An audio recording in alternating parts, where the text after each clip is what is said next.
All right, guys, we are doing a quick review of basic multiplication, double digit, cowboy and horse, turning a fraction into a decimal, and butterflying, seeing if we have equivalent ratios, okay? So quick review, and then you're gonna prove that you know how to do these things.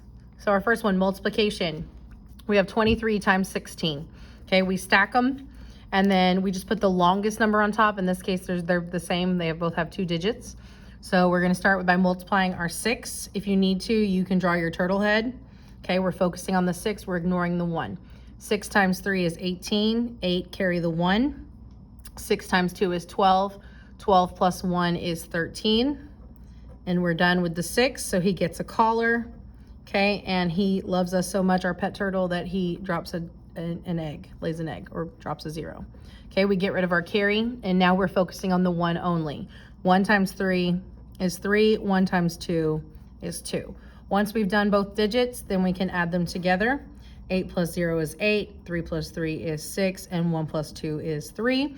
We check for decimals, we don't have any, so my answer is 368, okay? And that's how we do double digit multiplication. All right, moving on to cowboy and horse. This is how we turn a fraction into a decimal. So the first thing we're gonna do is label. We know our cowboy rides on top of our horse, okay? So we label cowboy and horse.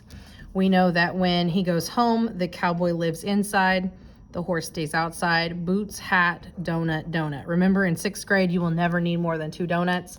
If it continues to divide, you can just stop, because on the test, you will only ever receive 2 decimal places, okay?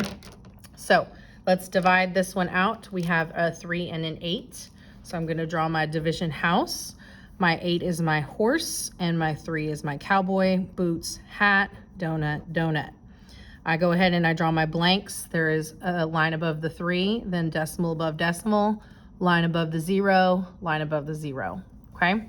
So now I'm gonna divide it out. Before I do that, I like to write my horse out so I can see I have 8 times 2 would be 16, times 3 would be 24, times 4 would be 32, so on and so forth, okay?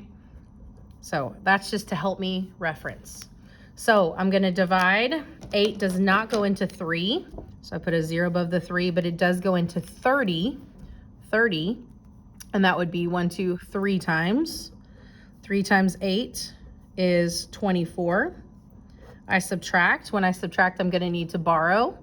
Okay, 3 becomes a 2, 0 becomes a 10. 10 minus 4 is 6, 2 minus 2 is 0.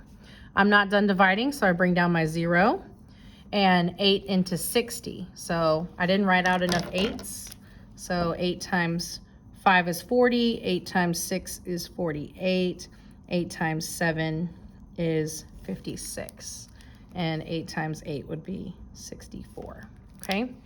So again, if you don't know those, just add them up. 8, add 8, 8 again, add 8 again until you have your list, okay?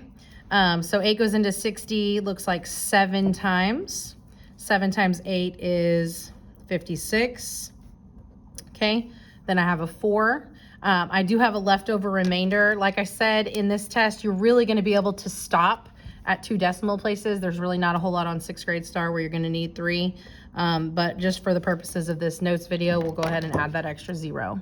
So 8 into 40 goes exactly 5 times, and we 0 out, so we finish. But again, on the test, you probably could have stopped at 0.37, because remember, we like our decimals to look like money.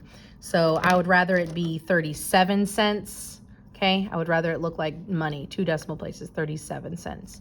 But in this case, my decimal, my full decimal is 0.375, okay?